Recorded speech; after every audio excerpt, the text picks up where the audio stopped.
Tak som sa rozhodla, idem sa pripojiť, pretože prišla mi jedna veľmi zaujímavá otázka. A neprišla mi už prvýkrát, a dokonca nie jedna. Teraz celkom máte také plodné obdobie na otázky, super otázky. Tak som si povedala, že toto je najrýchlejšia forma pre mňa, ako sa tu s vami aj vyteším a je mi tu takto dobre, že pozdielam nejaké veci s vami, ale zároveň to je také najpružnejšie, najrýchlejšie, aby som potom nestvrdla pri mobile veľmi veľa času, aby som stihla byť ešte aj s deťmi mojimi a s rodinou. Takže budem využívať asi tieto kratšie liveky častejšie. Všetky vás pozdravujem, všetkým vám mávam. Ivanke, Dominike. Možno niektoré ste tu aj nové, takže vás aj vítam na mojom profile Vnímavá mama. Ja som Miška a tvorím tento profil tak, ako sa mi dá, ako mám múzu, ako vy máte skvelé otázky, ktoré ma nenechajú potom ani zaspať a musím ešte rýchlo v 8 sem zbehnúť a niečo vám povedať.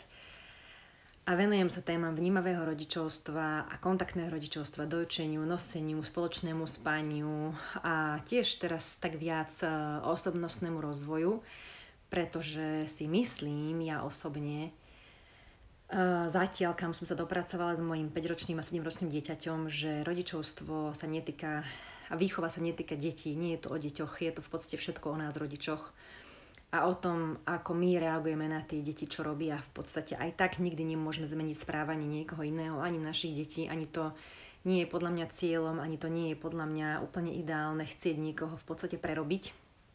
Najlepšie je brať ľudí takých, akí sú v tej, a ešte tie deti v tej nádhernej ich podobe a skôr sa snažiť robiť sami so sebou, s našimi citlivými zónami, ktoré máme, aby sme zvládali proste ich pekne viesť životom a aby sme si to ešte dokonca vedeli aj užívať. No, tak som si dala taký úvod, aby som sa rozbehla sama pre seba. A to, prečo som sa pripojila, je dnešná jedna otázka, zajtra možno, že dám tú druhú, lebo fakt neskutočné veci so mnou zdieľate, čo mám takú potrebu, že tak poďme si to proste nejak tak povedať nahlas, pretože ono, keď sa niečo tak ako povie v nejakom kruhu ľudí, ktorí zdieľajú podobné myšlienky a podobné názory, tak si myslím, že ono sa to potom tým kolektívnym vedomím tak začne šíriť. A keďže veľmi veľa nepotrebných vecí sa šíri už aj tak, čo sa týka rodičovstva a výchovy detí a vedenie detí, tak aspoň na tomto maličkom mojom profile by som chcela urobiť takú protiváhu, nech sa šíria proste aj také tie užitočnejšie veci z môjho pohľadu, teda podľa toho, ako to ja vnímam samozrejme.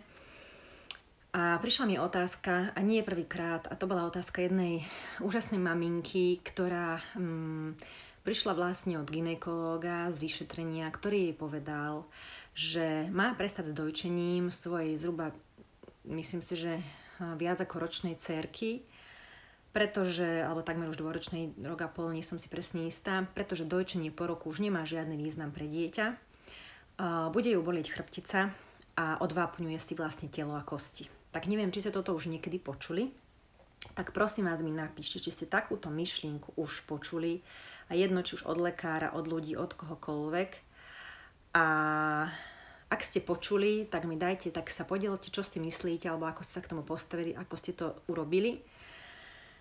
A ja zatiaľ poviem teda svoj pohľad na to. Tak jedna vec je, že najradšej by som bola, keby som sa tu pripojila ešte aj s mojou Ľudskou Lacovou, s veľkou parťačkou, ktorá je úžasná laktačná poradkyňa, moja kolegyňa, ale ktorá komplet proste do hĺbky v podstate to dojčenie rozoberá, rozumie mu, zaoberá sa ním. A ja by som to chcela takže trošku možno do toho, ja sa toho len tak dotknem, lebo to by bola partia akože riadna pre ňu. Ale ja by som chcela skôr ísť s tým štýlom toho osobnostného rozvoja pre vás. Chcela by som vám dať taký tip, čo som sa naučila v živote ja. A dávam si pozor, všímam si to, nevždy sa mi to darí ešte zvládnuť, ale veľmi si to všímam a kladiem si tú otázku. Chce tento človek vo mne vyvolať strach? Pretože ak niekto vo mne chce vyvolať strach, potom vlastne ma chce zmanipulovať, či už vedome alebo nevedome, ale v podstate v tej chvíli sa nepozerá na to, čo je dobré pre mňa, ale rieši si nejaké svoje osobné nespracované záležitosti vlastne prostredníctvom mňa. A ja sa učím naozaj a špeciálne viac, odkedy mám deti, sa učím nejakým spôsobom narábať so strachom, s vlastným a zároveň učím sa, ako by som sa mohla postaviť k tomu, keď niekto iný sa ma snaží vlastne nastrašiť. Pretože keď sa to naučím ja, potom to budem vedieť poradiť aj mojim deťom, lebo určite viete, že naše deti sa v kúse niekto snaží zastrašovať. Hej, od rôznych proste nahnadím strach, keď chcú dospelí ľudia, aby deti niečo nerobili alebo aby niečo urobili, tak najjednoduchšia vec je proste použiť strach a zmanipulovať ich vlastne strachom. Takže kedykoľvek vám niekto chce dať dobrú radu, alebo v podstate prvá moja zásada je, čo som sa už celkom dobre naučila oproti minulosti, naozaj vidím veľký pokrok. Ak sa ma niekto nepýta, ak mi nepoloží otázku s otáznikom na konci, tak neradím. Neradím a neodpovedám, pretože vlastne sa ma nič nepýtal. Hej? To, že si ja niekde proste rozprávam napríklad tu sama pre seba, a kto chce sa pozerá, kto nechce sa nepozerá, kto chce počúvať, kto nechce nepočúva, ale nechodím k niekomu domov alebo k niekomu inému na profil a nevypisujem mu, nedávam mu tam proste dobre mienené rady, keď sa ma nikto o tej rady nepožiadal, nepýtal. Takže to je prvá vec. A druhú som zabudla, ale asi mi príde na rozum. A druhá vec, neviem aká je, ale proste dôležité je to, že naozaj všímať si, keď nás niekto zastrašuje. Pretože tým pádom nemá v podstate, nechce pomôcť nám, hej. Ja to vidím veľakrát a prvýkrát som sa tak uvedomila, keď som už od zhruba 19 rokov som sa venovala detoxikačnej medicíne a mala som proste poradňu a tam chodili ku mne proste moji klienti, ktorým som teda pomáhala s detoxikáciou organizmu podľa doktora Jozefa Jonáša a veľakrát prišli a proste hovorili mi, že ako ich straší proste buď nejaký lekár, že teda, ja neviem, homeopatia je zlá, že im to poškodí a tak, alebo vitamíny sú zlé, alebo prišli, že nejaký iný, ja neviem, alternatívny nejaký terapeut im proste povedal tiež, že to, čo berú, to je celé zlé a že to proste im nepomôže, ešte im to uškodí a tak. A tam som tak počúvala vlastne, čo mi hovoria, premýšľala som nad tým opačne, že keby som ja bola na ich vlastne, alebo hoci kedy sa môžem ocitnúť na ich strane, tak som si proste uvedomila, že aké je dôležité vlastne neísť na ľudí strachom, nemanipulovať ich a zároveň tiež nevyjadrovať sa k niečomu hanlivo, o čom nič neviem. A tak som sa proste naučila, keď sa ma pýtali na nejaký názor, na nejakú liečbu, metódu alebo na nejaké vitamíny iné, ktoré som ja nepoužívala a oni ich používali, tak vlastne vždy som im povedala, že viete čo, nepoznám to, neviem o tom viac, takže neviem sa vám k tomu vyjadriť, hej. Neviem vám s tým pomôcť, alebo keď som vedela, že som poznala tú firmu, tak som povedala väčšinou svoju skúsenosť, či už bola pozitívna alebo negatívna, tak som zdieľala svoju skúsenosť, že toto je moja skúsenosť taká alebo onaká. Ale nesnažila som sa vlastne to akože hneď znegovať a zhodiť, pretože tým pádom vlastne nejde o to, že by som ako zhadzovala druhú firmu. Ide hlavne o to, že by som im vlastne nepriamo hovorila, že sú neschopní, že nie sú schopní ani len sa postarať sami o seba, vybrať si správnu voľbu, hej, niečo pre seba, čo je pre nich dobré.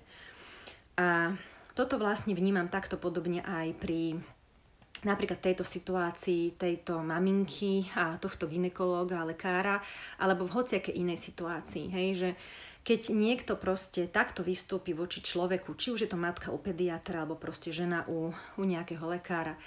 A miesto toho, aby tam najprv bolo takéto ocenenie, že je obdivuhodné, že dojčíte svoje dieťa vlastne už rok a môže sa spýtať, ako sa cítite, ako sa máte, váš zdravotný stav, aký máte, nejaké ťažkosti, boli vás chrbať alebo niečo, hej. A pokiaľ sa tá žena vlastne nesťažuje, alebo prípadne ešte vidíme na nich, na tých mamách, že sú spokojné, že sú šťastné, že sa cítia naplnené tým, že to svoje dieťa môžu dojčiť, alebo že majú takú tú seba dôveru, že sú schopné sa postarať, že proste toto dokážu vlastným telom vlastne takto krásne vyživiť svoje dieťa, tak dať tam v prvom rade také ocenenie, aby sa ten človek cítil dobre a hlavne, podľa mňa pre nás Slovákov to je také typické, že aby sme trošku tak akože vyrástli. My sme už aj tak dosť takí akože maličkí ľudia na Slovensku s maličkou seba dôverou, ustrašení a neviem prečo ešte viac ako máme potrebu každého proste zastrašovať a dávať ho vlastne dole, špeciálne teda našu skupinu alebo našu, ako by som povedala, no proste ženy a mami, hej. A to je ešte citlivejšie, lebo už keď vám niekto povie, že ste si vybrali zlý vitamín, no tak to je iba o vás a tom vitamíne, ale keď vám niekto povie, že sa zle staráte o svoje dieťa, tak to je dosť akože silná káva, pretože vlastne každá tá mama to robí vždycky s tým najlepším úmyslom. No a už sa pripojila ľudská moja, takže super, teším sa veľmi, pretože teda poviem pre teba, aby si vedela, že o čo ide, ale som sa sem pripojila, pretože prišla mi otázka, nie je prvýkrát, tak už mi to nedalo, už som si povedala, že idem to teda takto rozobrať. A prišla mi otázka, alebo teda, áno, otázka. Maminky, ktorá v podstate dojčí svoje dieťa, ktoré má viac ako rok, zhruba rok a pol, že vlastne lekár, gynekolog povedal, že zbytočne dojčí, lebo to mlieko už po roku nemá žiadny význam pre dieťa a v podstate, keď bude dojčiť do 2 pni, si telo bude ju bolieť chrbát, hej no. Takže nedalo mi a som sa chcela k tomuto nejakým spôsobom s vami tak ako o toto podeliť, o svoj názor, povzbudiť vás. Jasné, že presne ako som na začiatku povedala, Ľudská má na svojom profile Lucia Počiaknik Lakt Essentials vám dá milión dôvodov a vedeckých dôkazov o tom, aké dôležité je materské mlieko nie len po roku pre dieťa, po 2, po 3, ale proste neustále. Pre mňa najväčší benefit sú tie kmeňové bunky. To je pre mňa fascinujúce, hej, že ako sa proste kumulujú a čo všetko pre dieťa znamenajú. Kľudne ma doplň, Lucia, ak sa ti bude chcieť troška popísmenkovať tam. A to je akože základ. Druhá vec je tá, že aj po 3 rokoch proste množstvo vitamínu A a všetkých iných vitamínov v tom mlieku je v podstate taký veľký, že zabezpečí plnú dávku vitamínu A 3-ročnému dieťaťu.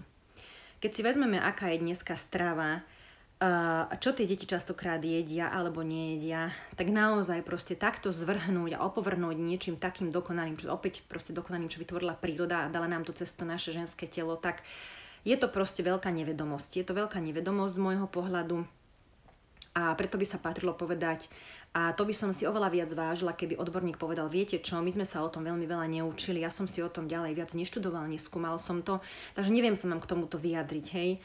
Ale aspoň byť taký férový, že nezvrhnúť hneď dole to, o čom v podstate ani nič neviem. Keby to nemalo žiadnu hodnotu, to materské mlieko po roku, tak v tom prípade neviem, čo by robili v tých naozaj, či sú to rozvojové krajiny, alebo aké proste naozaj tie úplne v Afrike proste chudobné a podvýživené rôzne tam oblasti, kde ženy v podstate dojčia 7-ročné deti, hej, do 7 rokov dojčia tie deti a vlastne keby neboli dojčené takto dlho, tak častokrát by tie deti v podstate ani nemali takú šancu na prežitie, ako vďaka tomu, že sú dojčené. Neviem, oprav ma Lucia, ak si to nepamätám dobre z prednášok, kde sme chodili, ale toto som si ja zapamätala, toto mňa proste fascinovalo.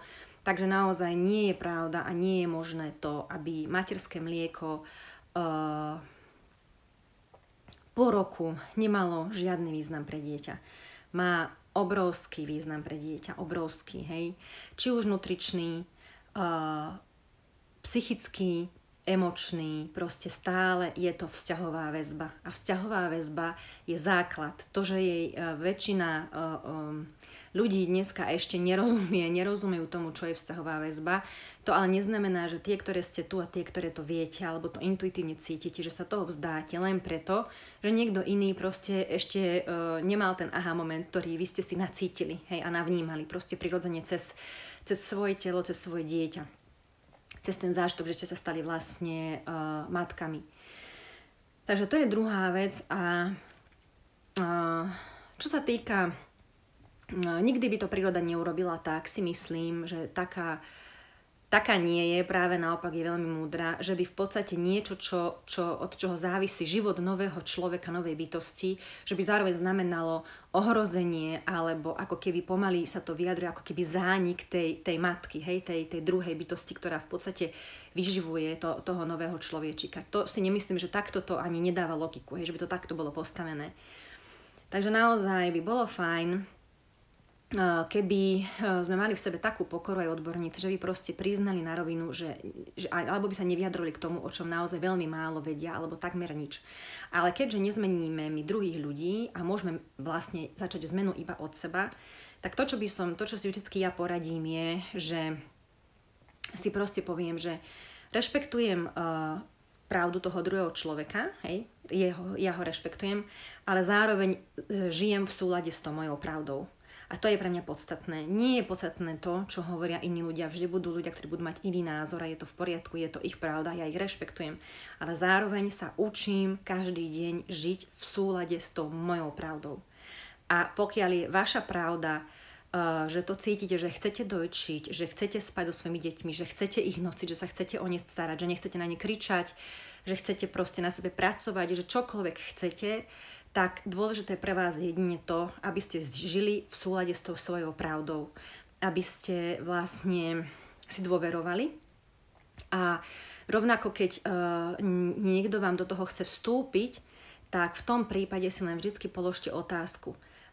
Chce ma tento človek zastrašiť, vyvoláva, aký pocit vo mne vyvoláva. Lebo ak vo mne vyvoláva pocit strachu, v tom prípade ja poviem ďakujem, neprosím si. Pretože ja potrebujem niekoho, kto ma v podstate uistí a podporí, prípadne mi dá naozaj nejaký nový pohľad, nejaký aha moment cez nejaké uvedomenie. To znamená, že ma nevystraší, nezhodí a nezruší na celej čiare, ale možno sa podeli o nejakú hodnotnú myšlienku, o nejakú hodnotnú informáciu, ale to, čo si z toho zoberiem a ako to vyhodnotím, už potom nechá na mňa, pretože vlastne sa na mňa pozerá ako na inteligentnú a vnímavú bytosť, ktorá je schopná sa dopracovať k nejakému záveru. No, tak som si proste potrebovala povedať tento svoj akože pohľad. Veľmi sa učím pri takýchto, keď takéto niečo čítam, kedy v minulosti by som myslela, že by mi asi rozdrapilo vnútro od takého hnevu a zlosti, že bože, ako už len takíto ľudia proste môžu byť a toto je proste doktor a neviem, čo by ma proste pretrhlo od zlosti, tak celkom akože som prekvapená, že taký už takmer skoro pokoj, ešte tam je trošku také niečo, taká vibrácia, taká, že chvíľku cítim tak, že sa mi to nepáči. Ale naozaj mi veľmi vždycky pomáha tá veta, že rešpektuj pravdu iných a ži v súlade s tou svojou pravdou. A tým pádom sa mi to tak ako proste uvoľní a vlastne zrazu viem, čo mám robiť, prestávam mať strach, ešte raz si prehodnotím svoje hodnoty, prečo som sa takto vybrala touto cestou, prečo to robím, aký to má význam pre mňa, pre moje deti, prípadne sa vrátim k literatúre, ku knihám, ktoré vo mne vyvolávajú dobrý pocit toho, že som kompetentná, že som schopná, pocit istoty a podľa toho vlastne sa potom zase naspäť vrátim na tú svoju akože cestičku. Lebo nie je to, vôbec to nie je zlé. Každý, a ešte veľakrát popri tých deťoch sa nám stane, že niekedy z tej našej cesty proste ako keby vybočíme a trošku nás to odhodí, hej, na nejakú stranu, že a robím to dobre a je to dobre a nerobím to. A čo keď to nie je dobre? To je v poriadku, lebo keď si kladieme takéto otázky, znamená, že vlastne nad tým premýšľame, že sme ochotné pripustiť aj iný názor, že korigujeme svoje správanie, že vlastne dávame si takú sebareflexiu a to je veľmi dôležité hlavne pri deťoch, pretože mať dieťa a viesť ho životom je podľa mňa mega obrovská zodpovednosť. Hej. Je to proste, vôbec sa cítim ako keby taká, to môžem, že dôležitá, že toto mi niekto zveril, takúto dôležitú úlohu, že ja môžem nejaké dieťatko proste ako vyformovať v dospelú bytosť. Ale zároveň, takže vlastne preto si kladiem takéto otázky a korigujem si stále, aj niekedy mám aj strach, aj obavy, aj sa pýtam, ale už viem presne, za kým sa idem takéto veci pýtať. Napríklad vždy mi pomáha veľmi môj muž, môj Jarko, pretože pred ním naozaj do dna môžem otvárať všetky svoje strachy, až úplne na takú pidimalu, keď sa proste bojím, že ozaj sa prelaknem, že či to je dobré, lebo nikdy ma vlastne nedá dole s tým, že by mi hneď dával, no ako keby naspäť ten strach, hej, že no presne, a čo keď toto, ale vždy proste mi dá tú oporu v tom, že Michina, ale že veď si ver, veď si to prečítala, veď si to čítala v tej knihe a v tej knihe proste a skôr otvorí ten rozhovor, aby som si ja skôr viac počúva a umožní mi, aby som si ja mohla všetko znovu vyargumentovať, znovu si to proste prejsť, čo som si prečítala, kde som to prečítala, potom to rýchlo listujem, hľadám, to vidíš, že tuto proste bolo vedecké, tu bolo vedecké, tam bolo vedecké a VHO a neviem čo, proste si tak prejdem. A na konci sa v podstate iba usmeje a povie mi, že no vidíš, tak prečo pochybuješ, tak o čom pochybuješ, hej. Takže ja to vnímam tak, že takéto pochybnosti sú fajn, lebo znovu si to môžeme skorigovať, že či to je stále takto dobre, pretože život sa mení, aj naše názory sa môžu meniť, my proste tiež rastieme, posúvame sa, dozvedáme sa nové veci, vyvíjame sa, stávame sa vedomejšie a otvárajú sa nám proste rôzne nové pohľady, ktoré sme napríklad pred 2-3 rokmi ešte nemali. Hej? A v súlade s tými novými pohľadmi vlastne potom meníme alebo korigujeme ten svoj prístup vlastne k tomu životu, k sebe, k deťom. Takže to je v poriadku. Len nie je v poriadku podľa mňa, alebo teda pre mňa nie je v poriadku takéto veci robiť pred ľuďmi alebo s ľuďmi, ktorí proste na mňa idú, fakt poviem, bohapustým strachom, zastrašovaním, tou manipuláciou a v podstate ešte sú to ľudia, ktorí ani nemajú vedomosť. Hej? Netvrdím, že sú nevedomí, ale vedomosť o tom v podstate majú takmer nulovú. Lebo ak by niekto tomu rozumel, čo znamená dojčenie a mal o tom prečítané naozaj aspoň základné veci, ktoré sú dneska dostupné na internete, kde nájdete na stránke mamila.sk také štúdie a proste takých odborníkov a vedecké proste dôkazy o dojčení a čo vlastne chceme dokazovať na druhej strane, ako čo chceme dokazovať, to, čo tu bolo milióny rokov a to, že umelá výživa tu je, ja neviem koľko, 150 rokov alebo 100, ja ani neviem koľko. Tak čo chceme dokazovať, hej? Veď v podstate je úplne jasné, čo je prirodzené, čo tu bolo a bude a čo tu je posledných proste, ja neviem, pár, 2-3 generácie a pomaly už sme zabudli, že vlastne z čoho naši, čo ja viem, predkovia akože vyšli z materského mlieka a muselo im byť mega užitočné, lebo ešte v tom čase naozaj, keď neboli lieky a tak ďalej, tak to bolo vlastne, to bolo kľúčové pre nich. Kľúčové, aby tie deti proste prospievali, bolo to, že boli dojčené.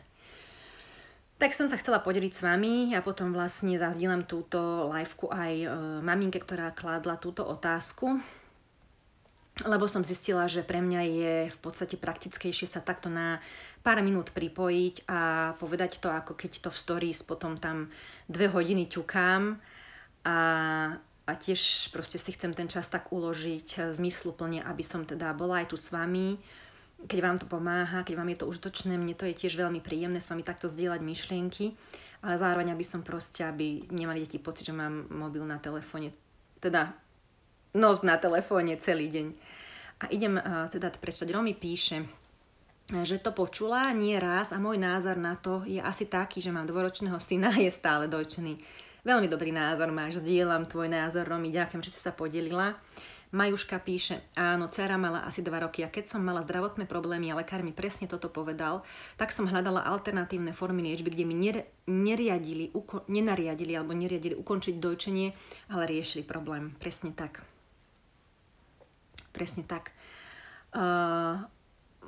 Je to len vlastne ako keby pre mňa toto, čo si ty opísala, že vlastne miesto riešenia problému sa hľadá vinník, že dojčenie, prestaňte dojčiť. A koľko maminiek toto spravilo a potom nájdete proste na fórach a na Facebooku zdieľania. Nič sa nevyriešilo, nič sa nezmenilo, jej stav sa zázračne nevyriešil ani nevyliečil.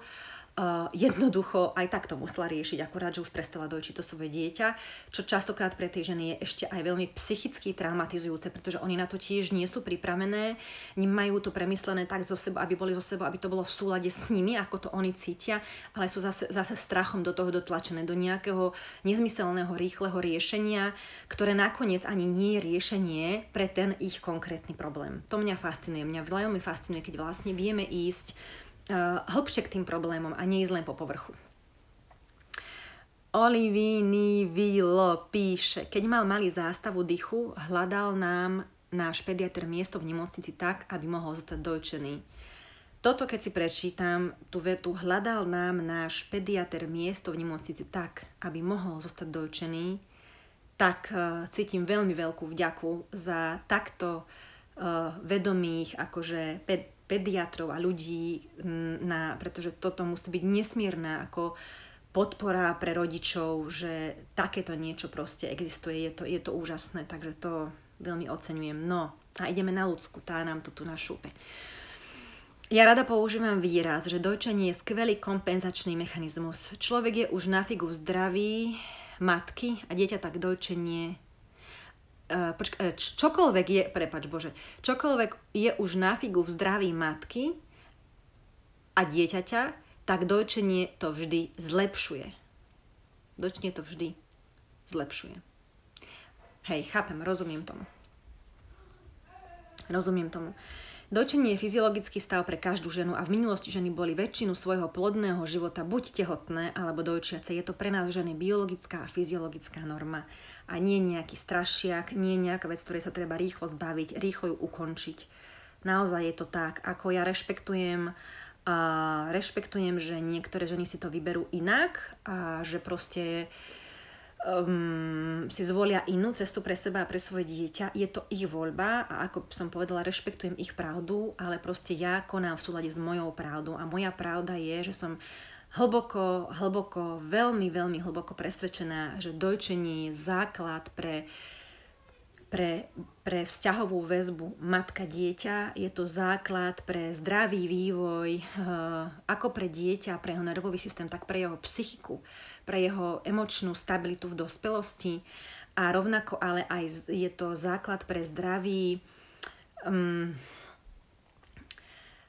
zdravé napojenie sa na rolu tej matky, špeciálne dnes, keď tie pôrody ešte nevyzerajú zďaleka tak, ako by mali, keď sú proste veľmi tie pôrody narúšané, je tam obrovská separácia, zásah do tej intimity a do toho všetkého, čo je takéto biologické, čo by tam proste sa malo pospúšťať, tie mechanizmy.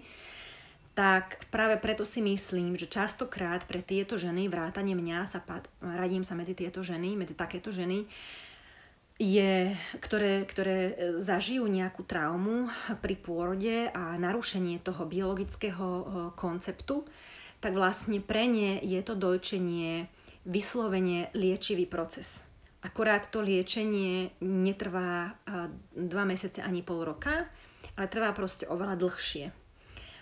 Takže o tomto som ja hlboko presvedčená, že to tak je a preto každej žene, ktorá hľadá podporu a pomoc, čo sa týka dojčenia a v tom, aby vytrvala v tom dojčení, tak vlastne vždy som ochotná tam proste dať tú podporu, tú motiváciu, presne rovnako ako to robí Ľudská, ktorá sa venuje teda na svojom profile špeciálne téme dojčenia. Takže tam nájdete neskutočne veľa nielen podpory, ale aj tých faktov, pretože náš mozog racionálny ešte pýta od nás proste tie fakty, tie zábezpeky, tie ubezpečenia. Je to v poriadku, ale dneska som tiež čítala jednu úžasnú myšlienku a vetu. Bolo to od jedného právnika a mám ju tam v izbe, bože, musím si ešte viackrát prečítať, ale bolo to, že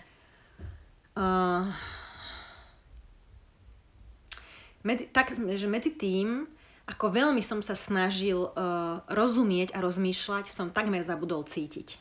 Tak nejak to bolo. A mňa to fascinovalo, lebo presne toto je ono, že medzi tým, ako tak veľmi sa snažíme všetko proste racionalizovať a na všetko hľadáme proste vedecké dôkazy a štúdie a fakty, zabúdame proste cítiť, hej. Pretože tie pocity nás v podstate dokážu veľmi dobre naviesť. Pokiaľ tá žena porodí svoje dieťa, miluje ho a má v prsníkoch to mlieko a má tendenciu to dieťatko proste k sebe priložiť. V tom prípade na to nie je potrebný žiadny racionálny argument, na to nie je potrebná jediná vedecká štúdia. Podstatné je to, že ona to vlastne cíti. A keby sme tie ženy nemýlili z toho, čo cítia a hlavne ich nestrašili, tak si myslím, že väčšina žien by mala veľmi jasno v tom, ako sa vlastne akým spôsobom sa chcú starať o svoje deti. Že niektorá si povedala, že ak by niekto vymyslel materské mlieko, tak dostane Nobelovú cenu jednoznačne. To je super. No ďakujem ti krásne. Ešte Valeria píše: môj synček má atopický ekzém, bol vo veľmi vážnom stave, až taký na hospitalizáciu v nemocnici. Vtedy ma svokra tiež veľmi tlačila do toho, aby som kojiť prestala. Vraj mu škodím, malý nemal ani rok. Áno, čo je moje druhé také pravidlo, čo vlastne, tak ako hovorím aj na poradenstvách pri dojčení ženám, matkám, je vlastne to, že keď idete zapísať svoje dieťa na plavecký krúžok, na hokej alebo na futbal, tak väčšinou si hľadáte vlastne trénera. A pravdepodobne na plaveckom krúžku nehľadáte trénera, ktorý má najlepšie v čitateľskom klube, ale hľadáte vlastne trénera, ktorý je plavec. Hej? A väčšinou tí tréneri aj niečo v živote dokázali. niečím si prešli, niečo si odplávali, možno vyhrali nejaké ceny, možno naozaj podali nejaký výkon a vlastne vy cítite, že rozumejú tomu športu, tomu plávaniu alebo tomu tancovaniu alebo niečomu. A preto zverujete vlastne to svoje dieťa, že áno, tento odborník ťa naučí všetko to najlepšie, čo vie a čo si hlavne, nie ako zmysle, čo vie, lebo to nie je odborník, ktorý si prečítal 18 kníh o plávaní a teraz ide niekoho učiť. Nie, to je človek, ktorý si odplával svoje kilometre, hej. A je zaujímavé, keď proste bez urážky, ale mnoho žien, ktoré chápem a súcitím s nimi, že nemali tú možnosť dojčiť svoje deti, tak v podstate prvé sa chytajú rady, hej. To je ako keby som proste ja prišla k nejakému, proste fakt hovorím proste k tomu trénerovi, moje dieťa tam chodí plávať a teraz príjem k tomu trénerovi plavcovi a budem mu rozprávať, že toto takto nerobíte dobre, to treba robiť takto, toto vôbec ani nerobte, lebo to není dobre. Jednoducho, čo by mi asi povedal? Hej, ja neviem, proste by mi povedal, že milá pani, vy máte koľko odplávané, vy ste kedy akože o tom. A darmo mu ja poviem, že sa budem urážať, hej, jednoducho má pravdu, hej, ja som v živote neplávala, nemám také skúsenosti, tak len ak by som aj hocičo prečítala, tak veľmi ťažko proste moje rady budú nejakým spôsobom naozaj nápomocné. A to si myslím presne aj tu. Vždy hovorím maminkám, pokiaľ vám ide radiť niekto o dojčení, tak v prvom rade teda sa ho opýtajte slušne, ak sa dá, alebo sa pozrite na to, opýtať sa slušne, koľko detí alebo koľko rokov dojčenia má za sebou. Hej? Aké má svoje skúsenosti s dojčením? Čo zvládol? Pretože každá žena, ktorá dojčí svoje dieťa 2,5 roka, 3 roky, ja neviem koľko, tak tie matky sú v podstate už takmer odborníčky na dojčenie. Presne vedia, ako, čo, kedy. Proste zažili to. Hej? Dokážu sa k tomu proste vyjadriť. Každá žena, aj keď nie je laktačná poradkyňa, pokiaľ má nejaká kamarátka, proste, ktorá porodila potrebe základnej rady, tak vlastne tie dojčiace matky vedia nasmerovať, hej, tie prvé veci vedia nasmerovať a potom vlastne odporúčia, áno, ešte tej vlastne laktačnej poradkyni, ale vedia dať tú podporu, pretože vedia, čo tie ženy prežívajú, čo znamená dojčenie, ako sa tá dieťatko správa, ako sa často budí, že sa dojčí aj v noci. Je im to jasné, lebo to proste zažili. Ale veľakrát proste v tých nemocniciach aj tie pediatričky, no a samozrejme pediatri, lekári, gynekológovia nikdy v živote nedojčili, sami neboli dojčení a nevedeli dojčené dieťa, neboli v prítomnosti ako deti, že by sa ich brat, súrodenec proste alebo nejaké iné dieťa tam v okolí dojčilo. Proste absolútne nemajú o tom ani teóriu, ani prax. Takže v tom prípade si myslím, že treba hľadať radu aspoň u niekoho, kto vôbec akože vie, o čom sa rozprávame, má nejaké vedomosti, hlavne kto si tým prešiel, kto to zažil.